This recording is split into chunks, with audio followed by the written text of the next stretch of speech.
Anda tidak akan pernah melupakan momen pertama. Pegunungan Alpen mengurung Anda di balik dinding batu dan kabut, dan keheningan menjadi hakim tak terlihat, mengamati setiap gerakan Anda. Dari fajar, kawanan sapi dan kuda perlahan-lahan menyusuri jalan setapak yang tampak diukir oleh rutinitas berabad-abad, sementara lonceng berdering di antara lembah-lembah, pengingat bahwa kehidupan di sini mengikuti aturan yang tidak ditulis siapapun. Selamat datang di desa-desa terpencil di pegunungan Alpen Swiss, di mana keindahan lanskapnya tidak kenal ampun. Ia menuntut rasa hormat, ketahanan, dan kesabaran. Di sini, modernitas datang terlambat, dan alam mendikte ritmenya. Para petani bangun sebelum matahari terbit, bekerja sampai tubuh mereka tidak tahan lagi, dan anak-anak mereka tumbuh besar belajar mengukur setiap langkah sesuai dengan medan, cuaca, dan tradisi. Di antara pondok-pondok kayu dan padang rumput, Anda akan menemukan wanita-wanita kuat yang dibentuk oleh pegunungan, yang kecantikannya disertai dengan karakter dan kode-kode yang tak terucapkan. Kedatangan orang luar tidak luput dari perhatian. Pandangan saling bertukar, keinginan diukur dalam keheningan, dan rasa ingin tahu bercampur dengan penilaian. Masakan di sana sederhana, kaya rasa, dan setiap hidangan merupakan ritual bertahan hidup. Rahasia dan ritual leluhur terjalin dengan kehidupan sehari-hari, dan ada beberapa area di desa-desa yang sulit dijelaskan. Video ini tidak akan menunjukkan kartu pos kepada Anda. Video ini akan membawa Anda ke jantung pegunungan Alpen, di mana kehidupan diukur dari usaha, kehormatan, dan kode-kode tak terucapkan. Siapapun yang berpikir desa-desa ini hanyalah lanskap yang sempurna seperti dalam gambar akan menemukan dunia yang mengamati, merasakan, dan mengubah. Menjelajahi jantung pegunungan Alpen Swiss. Mencapai desa-desa terpencil di Alpen bukanlah perjalanan yang indah. Ini adalah cobaan yang dimulai saat Anda meninggalkan jalan utama dan memasuki jalan-jalan yang menyempit hingga batas yang tampaknya mustahil, dikelilingi oleh jurang dan tebing yang seolah menguji keberanian Anda. Setiap tikungan mengingatkan Anda bahwa Anda tidak berada di Swiss yang penuh dengan jam dan kereta api tepat waktu, tetapi di wilayah di mana waktu diukur oleh ketinggian salju, ritme hewan, dan kesabaran mereka yang telah menjalani seluruh hidup mereka di antara pegunungan. Momen pertama di desa-desa ini merupakan kejutan brutal bagi setiap pengunjung. Rumah-rumah kayu dan batu yang bertengger di lereng bukit, jalan setapak yang berkelok-kelok menuju entah kemana, dan keheningan yang begitu dalam, sehingga bahkan angin pun tampak menahan napasnya. Ketika para gembala muncul dengan kawanan mereka, pemandangan itu tampak seperti milik era lain. Pria dan wanita membimbing sapi, kuda, dan domba dengan ketegasan yang berasal dari pengalaman dan pengetahuan bahwa setiap kesalahan dapat menelan biaya jauh lebih besar daripada uang.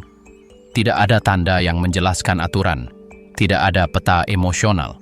Para penduduk desa mengamati, mengevaluasi, dan Anda dengan cepat memahami bahwa setiap gerak tubuh, setiap kata, dan setiap tatapan adalah bagian dari kode tak terlihat yang hanya dapat dipelajari dengan rasa hormat dan kesabaran. Orang luar yang mengira mereka dapat dengan mudah datang dan berbaur, sering menemukan bahwa kesendirian di sini bukanlah hukuman, melainkan penyaring. Hanya mereka yang memahami keheningan, usaha, dan rutinitas para penggembala yang dapat bertahan secara emosional dan fisik. Saat Anda menyusuri jalan setapak yang menghubungkan pondok-pondok, Anda menyadari bahwa isolasi bukanlah ketiadaan kehidupan, melainkan kehadiran yang intens dari segala sesuatu yang penting: tanah, hewan, keluarga, dan kehormatan yang dijaga tanpa kata-kata. Setiap kawanan yang melintasi jalan setapak, setiap lonceng yang mengumumkan waktu pemerahan susu, adalah pelajaran diam tentang siapa yang termasuk dan siapa yang hanya mengamati dari luar. Bahkan sebelum berbicara dengan siapapun, Anda sudah merasa sedang dievaluasi. Penduduk desa memiliki cara halus untuk menunjukkan persetujuan atau ketidakpercayaan.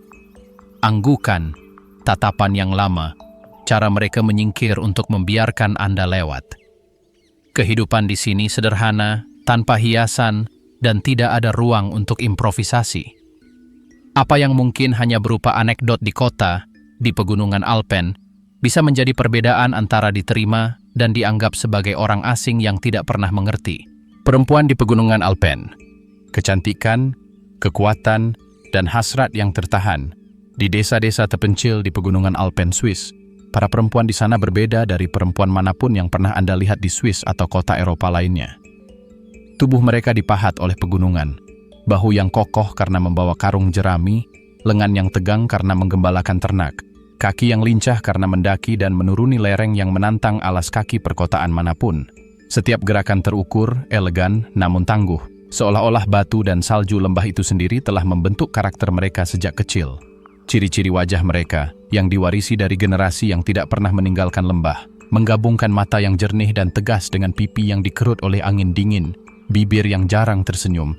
Tetapi ketika mereka tersenyum, mereka mengungkapkan dunia emosi yang tidak ditunjukkan kepada sembarang orang. Bagi seorang pengunjung, kesan pertama sangat kuat. Kecantikan perempuan-perempuan ini bukanlah hiasan, bukan untuk dipamerkan. Itu adalah peringatan diam-diam bahwa di sini segala sesuatu memiliki harga dan aturan yang tidak tertulis. Turis mungkin salah mengartikan kesopanan sederhana sebagai undangan, tatapan yang mengamati sebagai senyum persetujuan emosional yang bijaksana. Namun kenyataannya, setiap isyarat memiliki kode yang jarang dijelaskan. Anggukan, kontak mata yang lama, gerakan tangan kecil dapat menandakan ketertarikan yang tulus, ketidakpercayaan, atau peringatan, dan mempelajari cara menafsirkannya membutuhkan waktu. Perbedaan antara wanita lokal dan pengunjung sangat mencolok. Seorang wanita muda dari kota yang datang dengan kebebasan dan sikap riang dari kehidupan tanpa tuntutan lembah akan dianggap sembrono, tidak siap menghadapi rutinitas keras para penggembala. Sementara itu, para wanita yang tumbuh di antara kawanan ternak, pemerahan susu, dan gubuk tahu bagaimana mengukur daya tarik mereka, menyeimbangkan keinginan mereka, dan menjaga reputasi mereka tetap utuh. Bahkan ketertarikan pada orang asing ditangani dengan sangat hati-hati. Tidak ada yang eksplisit, tidak ada yang langsung. Di sini, keinginan diukur, ditunggu, dan terkadang ditekan demi kebaikan komunitas dan keluarga. Namun, itu tidak berarti tidak ada daya tarik terhadap pengunjung. Pria Eropa atau Amerika Latin yang tiba di lembah terpencil seringkali menimbulkan tatapan penasaran, bercampur dengan perhitungan diam-diam. Orang seperti apa Anda? Apakah kehadiran Anda mengganggu ketertiban? Dalam beberapa kasus, ketertarikan berubah menjadi ketegangan emosional. Sebuah isyarat yang salah tempat, komentar yang terlalu langsung, atau senyuman yang diartikan sebagai izin dapat langsung mengubah dinamika. Wanita-wanita lokal cepat membaca niat dan bahkan lebih cepat melindungi ruang dan reputasi mereka. Kisah-kisah beredar di antara para penggembala dan pelancong tentang pengunjung yang mengira mereka terlalu cepat memahami kode-kode lembah tersebut. Seseorang mengingat seorang pemuda Italia yang tiba di desa dengan maksud untuk mengesankan dengan aksen dan cerita-cerita perkotaannya. Seorang wanita muda setempat mendengarkannya, tersenyum sedikit, dan dia percaya bahwa dia telah membangkitkan minat yang tulus. Beberapa minggu berlalu, dan tidak pernah ada kontak lebih lanjut. Dia telah salah mengartikan kesopanan dan penilaian sebagai keinginan. Dan akhirnya, dia menyadari bahwa di lembah-lembah ini tidak ada yang diberikan secara cuma-cuma, dan setiap isyarat memiliki konsekuensi. Sebaliknya, ada kalanya ketertarikan antara penduduk lokal dan orang asing muncul tanpa kata-kata dalam cara mereka berbagi tugas-tugas kecil, menggembalakan ternak, membawa air, menyiapkan kayu bakar. Kedekatan fisik dalam kehidupan sehari-hari memungkinkan bahasa tubuh yang syarat makna, sentuhan tak sengaja, pertukaran pandangan saat bekerja dalam keheningan, isyarat bantuan yang berlangsung lebih lama dari yang seharusnya. Ini adalah momen-momen singkat, tak terucapkan di luar lembah, tetapi menciptakan hubungan emosional yang dalam dan abadi. Rutinitas yang ditetapkan oleh pegunungan cahaya. Fajar pertama di lembah-lembah Swiss tidak diumumkan dengan alam, tetapi dengan dentingan lembut lonceng sapi saat sapi-sapi mulai bergerak. Setiap hari di desa-desa terpencil di pegunungan Alpen memiliki ritme yang tidak mengenal jam kerja kantor atau kesibukan perkotaan. Matahari dan salju menentukan kewajiban, dan mereka yang beradaptasi akan bertahan hidup. Para petani bangun sebelum kabut benar-benar menghilang, menyadari bahwa setiap menit berharga, bahwa setiap langkah di lereng bukit adalah pekerjaan yang tidak dapat ditunda. Memerah susu adalah ritual pertama di pagi hari. Tangan, yang telah dikeraskan oleh kerja bertahun-tahun, bergerak dengan presisi mekanis, tetapi juga dengan hati-hati, karena setiap hewan itu berharga, dan kesalahan apapun dapat berarti kehilangan makanan, kehilangan sumber kehidupan. Dingin meresap ke tulang mereka, tetapi tidak ada ruang untuk mengeluh. Rutinitas itu mutlak dan disiplin, sangat penting. Selanjutnya adalah penggembalaan, di mana kawanan ternak berkeliaran di padang rumput yang tampaknya tak berujung, dan para gembala, pria dan wanita, harus mengawasi setiap gerakan mereka, mencegah kecelakaan, dan membimbing hewan-hewan tersebut di sepanjang jalan yang mustahil dilalui oleh orang luar. Di sela-sela tugas-tugas ini terdapat pekerjaan-pekerjaan yang mungkin tampak sepele di kota, tetapi menjadi sangat penting di pegunungan. Memperbaiki kabin dan kandang, memangkas pohon, dan menyiapkan kayu bakar untuk musim dingin yang datang tanpa peringatan. Setiap tindakan membutuhkan kekuatan, stamina, dan kesadaran konstan akan lingkungan sekitar. Hujan, salju, kabut, dan potensi longsoran salju menentukan urgensi setiap tugas. Di sini, kehidupan tidak menunggu siapapun dan kelalaian tidak dapat dimaafkan. Ritme musiman mengubah rutinitas menjadi siklus yang hampir ritualistik. Musim panas singkat, jeda singkat, dari kelimpahan di mana matahari menghangatkan padang rumput dan hari-hari memanjang untuk memungkinkan produksi makanan maksimal.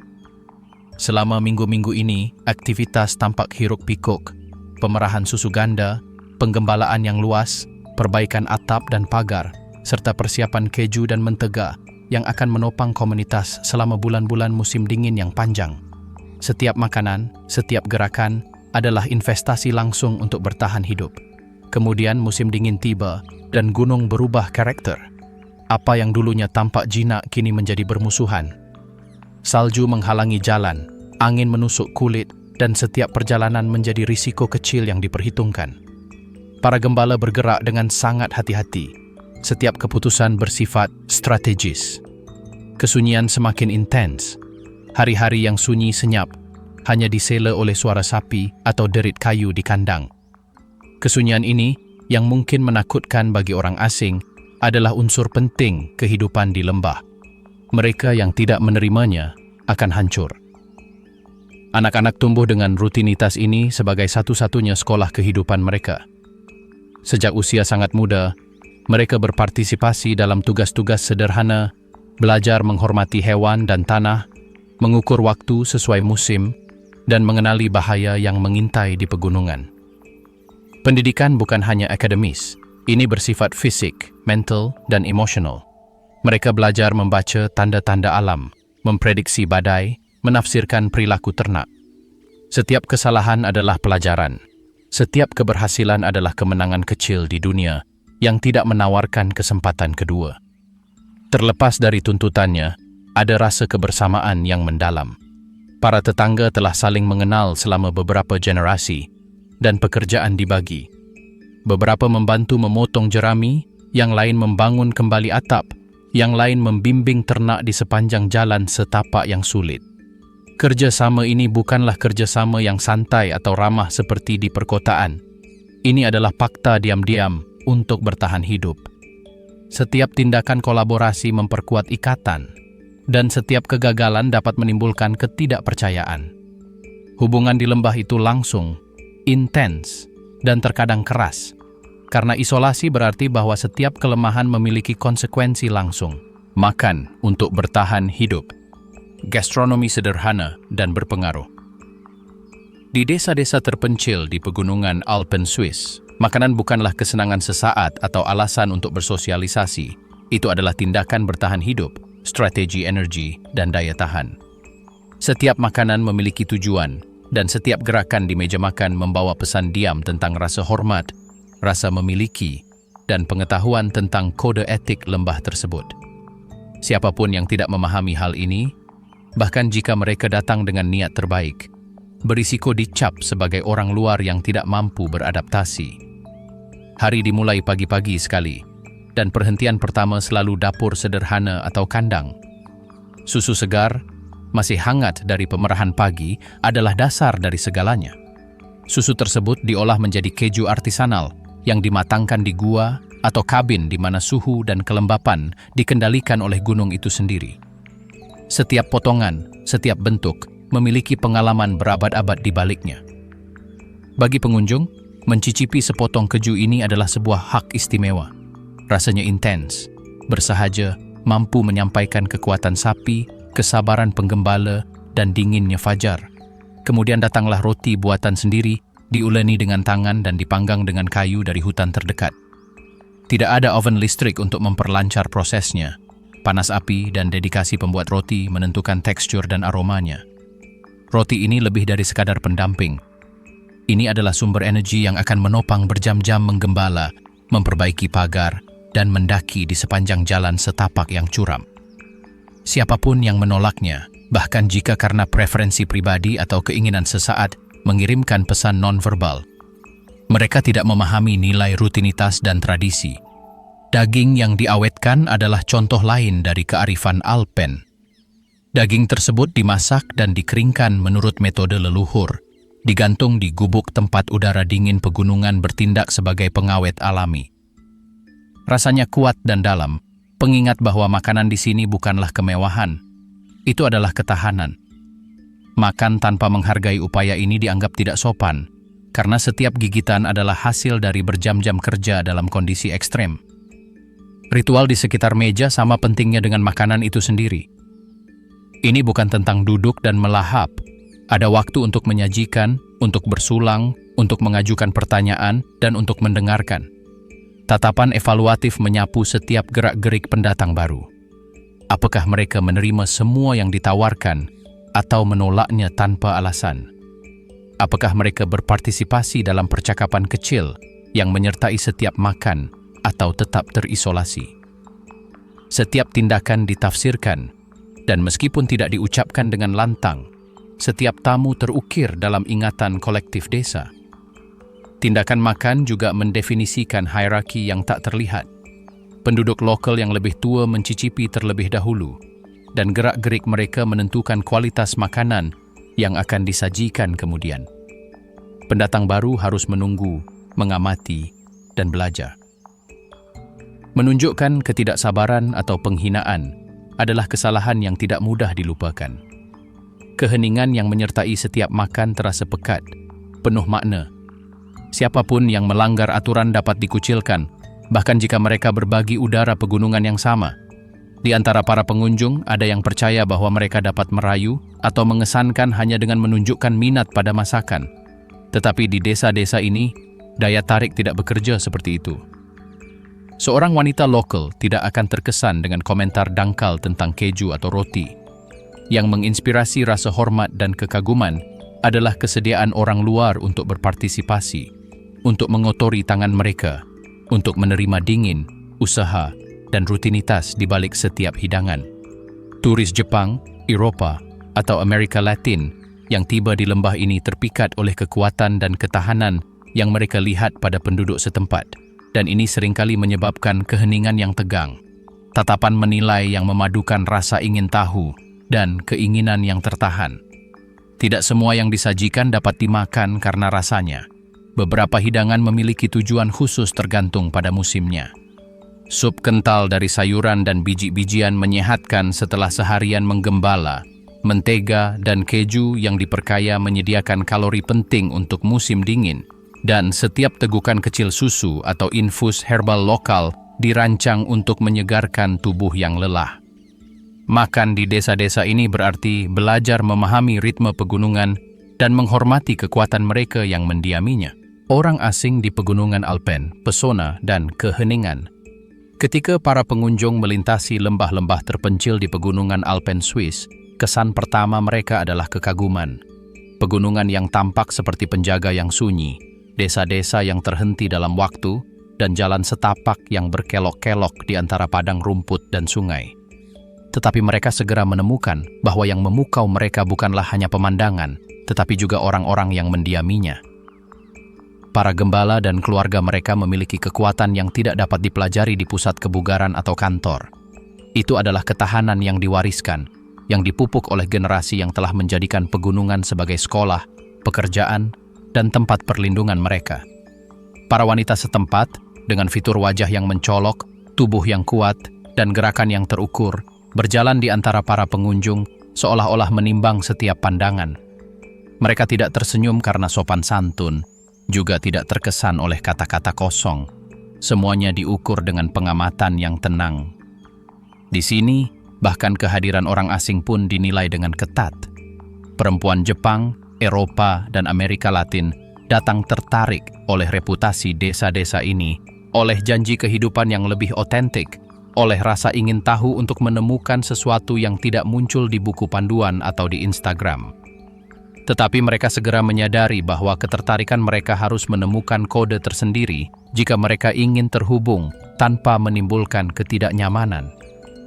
Bagi penduduk setempat, para pengunjung adalah fenomena yang aneh. Tubuh yang berbicara bahasa yang berbeda, gerakan yang tidak selalu mereka mengerti, energi yang mengganggu rutinitas desa. Sebuah kesalahan, pertanyaan yang tidak pantas, komentar yang dangkal, isyarat rasa ingin tahu yang disalahartikan, dapat menghasilkan keheningan yang berat, tatapan yang berat, dan mengajar tanpa kata-kata. Banyak orang asing dengan cepat menemukan bahwa tidak ada kesempatan kedua di sini. Rasa hormat diperoleh melalui tindakan, kesabaran, dan kemampuan beradaptasi. Daya tarik antara orang luar dan penduduk bersifat halus, hampir tak terlihat. Tidak ada gerakan teatrikal atau pertunjukan publik. Senyum yang berlangsung sesaat, sentuhan tangan yang tidak sengaja saat membantu kawanan domba, atau cara seseorang menawarkan segelas susu hangat, semuanya berkomunikasi. Misalnya, perempuan Jepang seringkali terpesona oleh perpaduan kekuatan dan disiplin, oleh bagaimana kecantikan di sini tidak terpisahkan dari kerja keras dan ketahanan. Di sisi lain, orang Eropa dan Amerika Latin tertarik oleh perpaduan kemandirian dan kekakuan sosial, oleh perempuan yang tahu siapa mereka, apa yang mereka inginkan, dan bagaimana melindunginya. Namun, interaksi tersebut tidak selalu harmonis.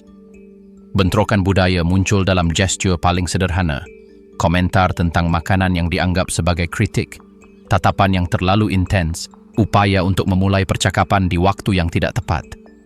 Penduduk setempat bereaksi secara halus, tetapi ketegangan terasa, keheningan yang berkepanjangan, kerutan di dahi, perubahan topik, sinyal kecil yang membutuhkan waktu berhari-hari bagi pengunjung untuk menguraikannya. Setiap kesalahan disambut dengan perhatian yang bermata dua.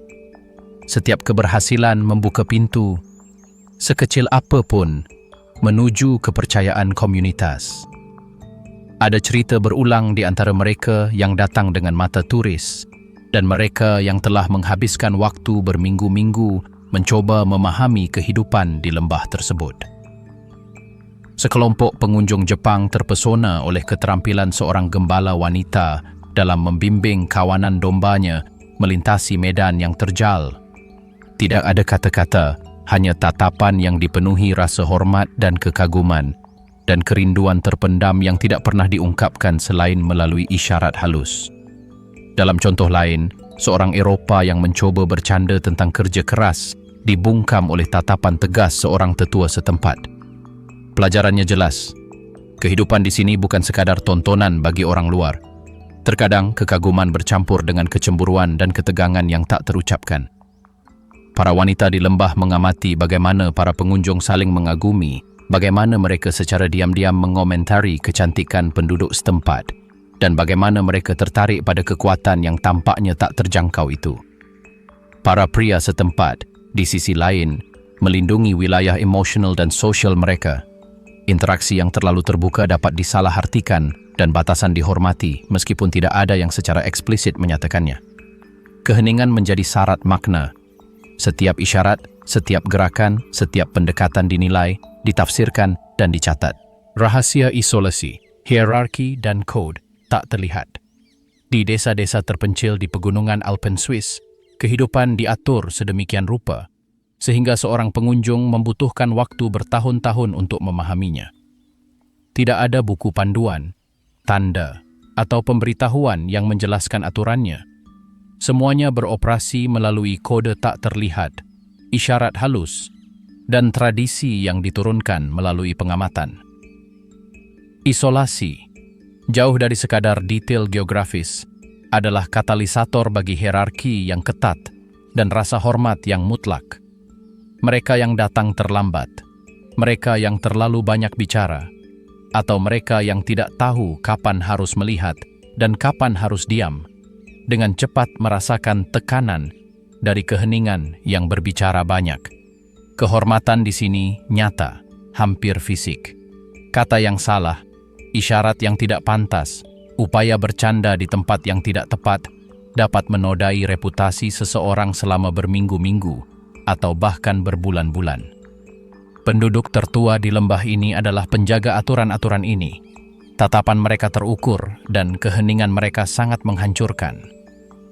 Pendatang baru, bahkan mereka yang mengira mereka tahu budaya Swiss dari perjalanan ke kota-kota seperti Zurich atau Jenewa, segera menemukan bahwa pegunungan memiliki kodenya sendiri, jauh lebih menuntut daripada norma perkotaan manapun. Konflik jarang meletus dengan teriakan atau konfrontasi terbuka. Konflik diselesaikan secara diam-diam, melalui tindakan daripada kata-kata. Misalnya, jika seseorang tidak menghormati jadwal penggembalaan, hewan-hewan tidak akan patuh dengan kepercayaan yang sama, dan masyarakat mengamati secara diam-diam sampai kesalahan tersebut diperbaiki. Jika seorang pengunjung ikut campur tanpa memahami hierarki, mereka akan dikoreksi dengan tatapan dan gerakan yang hampir tidak terlihat. Cukup bagi mereka untuk belajar tanpa ceramah. Setiap gerakan, dari cara ember susu diberikan hingga cara tumpukan jerami diletakkan, mengkomunikasikan posisi, rasa hormat, dan pemahaman tentang tatanan lokal. Pendatang baru sering meremehkan pentingnya aturan-aturan tak terlihat ini.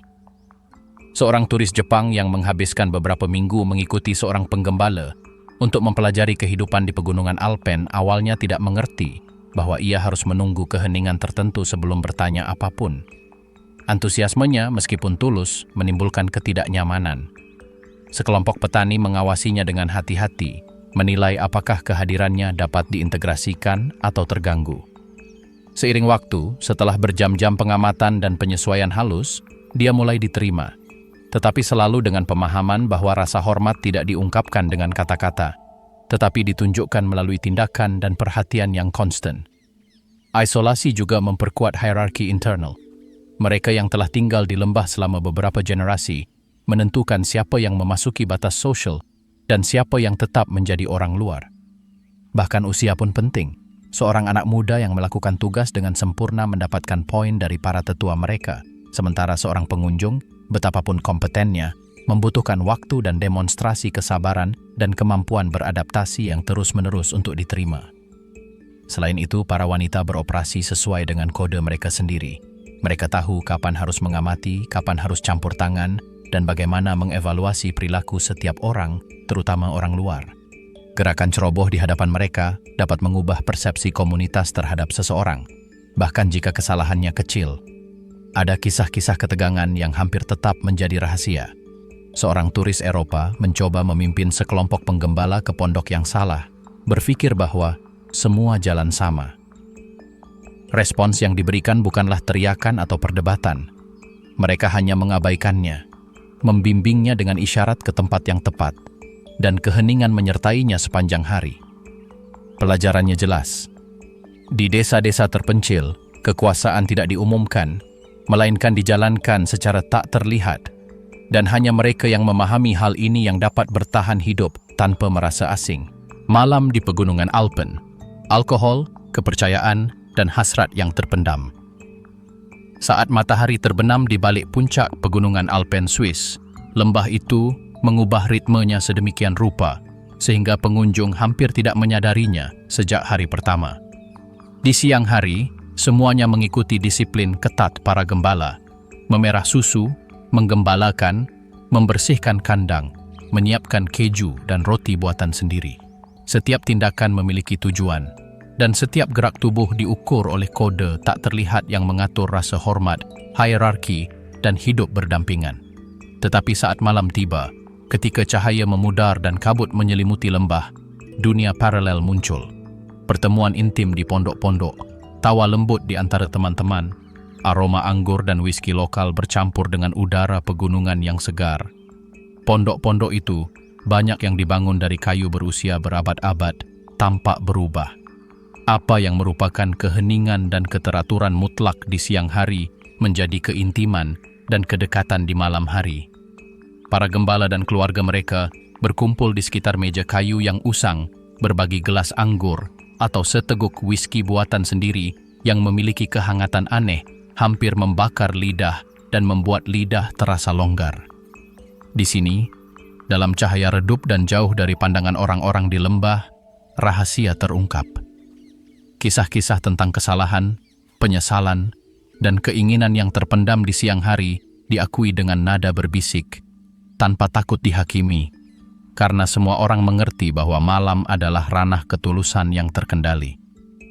Para pengunjung yang berhasil diundang ke pertemuan-pertemuan ini segera merasakan perbedaannya. Seorang warga Eropa yang datang mencari petualangan wisata mungkin mendapati dirinya berhadapan dengan sekelompok penggembala yang menilainya dengan isyarat halus saat mereka berbincang dan minum, mengukur kemampuannya untuk beradaptasi. Mata bertemu dengan intensitas yang hening. Di sini, orang mengamati siapa yang memahami kode-kode rasa hormat, siapa yang tahu bagaimana mendengarkan, dan kapan harus diam. Kesalahan dibayar dengan keheningan yang panjang dan dingin. Keberhasilan dengan senyuman kecil namun bermakna. Perasaan itu hampir menghipnotis. Pengunjung merasa dilibatkan, namun selalu dengan kepastian bahwa mereka diamati, dievaluasi, dan dipahami sepenuhnya. Ini juga saat di mana keinginan muncul, selalu terkendali, tidak pernah eksplisit. Kedekatan fisik antara pria dan wanita di dalam kabin, berbagi kehangatan dan minuman, menciptakan ketegangan yang menggantung di udara seperti listrik statis. Senyum yang lama, sentuhan yang tak disengaja, komentar yang syarat makna ganda, semuanya memiliki arti yang tepat. Tidak ada unsur theatrical di sini. Ketertarikan diungkapkan dengan cara yang terukur, hampir seperti ritual yang dipertahankan oleh disiplin yang telah mengatur kehidupan siang hari. Ini adalah keinginan diam yang dikelola dengan keseriusan yang sama seperti memelihara ternak atau membuat keju. Selama jam-jam ini, bahkan percintaan yang muncul pun bersifat diam-diam, terukur, diselimuti kesepakatan yang tak terucapkan. Tidak seorang pun diizinkan untuk melanggar aturan, dan setiap isyarat kedekatan dinilai dengan cermat. Ketertarikan itu ada, terlihat, tersirat, tetapi tidak dikonfirmasi maupun disangkal. Malam di Pegunungan Alpen adalah ruang yang aman untuk merasakan dan mengamati, tetapi tidak pernah untuk bertindak tanpa kesadaran akan beban tradisi. Ini adalah pengingat konstan bahwa di luar lanskap yang indah, kehidupan di sini adalah tarian kendali, keinginan, dan aturan yang tak terucapkan. Di penghujung setiap malam, ketika gelas-gelas terakhir dikosongkan dan api di perapian padam, para pengunjung diliputi perasaan kagum bercampur dengan rasa hormat. Mereka telah menyaksikan sebuah dunia yang hanya terungkap ketika gunung tertidur, tempat di mana keheningan siang hari memberi jalan kepada ketulusan malam yang terkendali. Dan meskipun keindahan lembah tetap tak tersentuh, kekayaan sejati dari pengalaman itu terletak pada pemahaman bagaimana kehidupan diukur antara usaha, keinginan, dan aturan-aturan yang tak terucapkan.